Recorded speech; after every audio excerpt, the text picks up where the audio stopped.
ujeedka shirkan wuxuu yahay waa arrin nin la yiraahdo Cali Cabdullaahi Cosoble aniga shakhsiyan kuma ixtiraamayo title-kiisa madaxweynenimo oo loo igmaday kuma ixtiraamayo xajiro ninka markuu ku ixtiraama la ixtiraama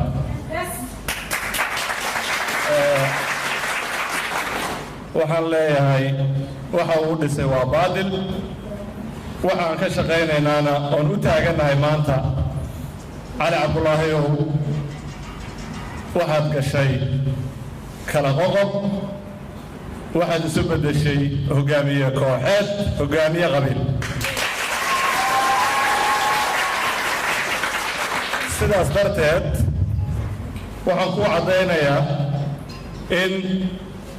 maamulkaaga aan la shaqayn doonin annagoo wada jiro maadaama aad ka baxday caqdigii iyo heshiiskii la galay sababtii aan kuu dooranay dib u heshiisiin iyo wanaag inaad ka shaqayso oo isu keento bulshooyinka labada gobol ayay ahayd waad ka baxday ballantii haddee ballan ninkii buriye ma filayo in annaga aan wax u fulinno waxa uu rabana naga samaysto ma dhacayso sidaas darteed beesha baadacadde een matalno dhammaan siyaasiyiinta halkan isugu timid ee wasiirka hogaaminayo dhaqankeennii dhallinyaradeenni gabdhaheenni waxaan si cad u caddaynaynaa ugana digaynaa bulshada hiiraan iyo shabeellada dhexe ku nool aan matalno wax canshuura oo ay siin karaan Cali Cabdullaahi maamulkiisa ma jirto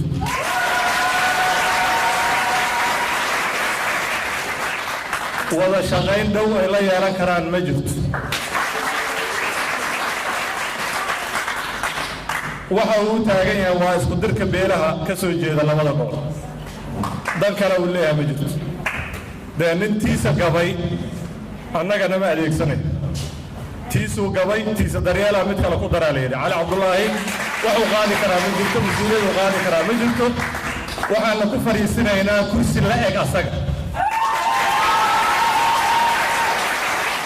kursigaan ma qaadi kara Cali Cabdullaahi wuu ka soo bixi waaya waajibkiisa sidaas darteed waxaan u celinaynaa kursi la eg rag mas-uuliyadaas qaadi karaan keenaynaa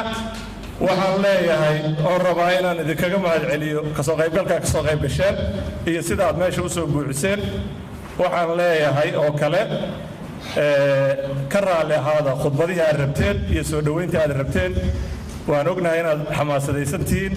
waan ognahay inaad rabtaan qof walboo beesha ah ama yimid dadkii uu matalayay ama uu afkii reerka annaga ku hadlayno lama wada hadli karo siyaasiyiin badanaa joogto sidaas darteed waxaan idin leenahay ka raalli ahaada inaanad codkiina halkan ka jeedin karin adinkiiyo miidiya isku hari doono wixii aad rabtaan u sheega laakiin waxaan isku ognahay lagama bixi karo war murtiyeedna waa geli doonaa insha allah go'aankii beesha oo cad oo la soo diyaariyey saddexdii maalmood ee lasoo dhaafay shirarkii socday ka soo baxay halkana laga akhrin doona waana ku qanci doontaan insha allah waxaan idinka rabnaa oo keliya waxa waaye sidaad u dhan tihiin dal iyo dibad hiiraan iyo shabeellada dhexe annagu maamulkaas maamul soomaaliyeed oo aan ka qayb qaadanay oo wax ka dhisnu ahaa si qurux badan aan uga qayb qaadanay si qurux badan aan uga qayb qaadanay ma rabna annaga inay dhibaato gaarto maamulku waana wada khuseeyaa jiritaankeenna iyo maxaa horumarkeenna wuxuu ku xiran yahay wada shaqayn iyo wanaag sidaas darteed waxa aan halkan u taaganahay waa qaadaca Cali Cabdullaahi iyo riditaankiisa waxaana idin xaqiijinayaa dhammaan reer Hirshabeelle cid kastoo ay tahay maamulka Cali Cabdullaahi inuu fashilmay in la ogol yahay lana ridi doono si wada jirana loo ridi doono intaas inaad ku seexataan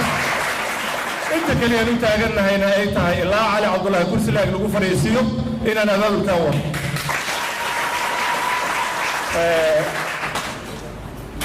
waxaan aad idinku dhiirigelinay waa xamaasadaysnahay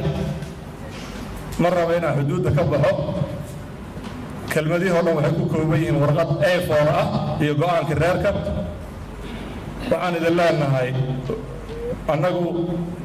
dulmina ma samayno dulmina ma qaadano bulshada nala degan nabada inagu yaqaanaan wanaag iyo horumar iyo maxaa la yidhahdaa daris jacayl ay nagu yaqaanaan haddee cali cabdullaahi wuxuu samaynaya ku celcelin maayo aad iyo aad uga xumahay wuxuu sameeyey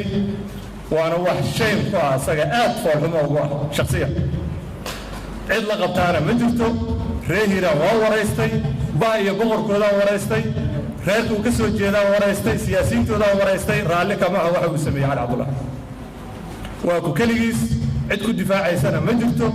he has to go waa inuu tagaa cali cabdullaahi waa inuu tagaa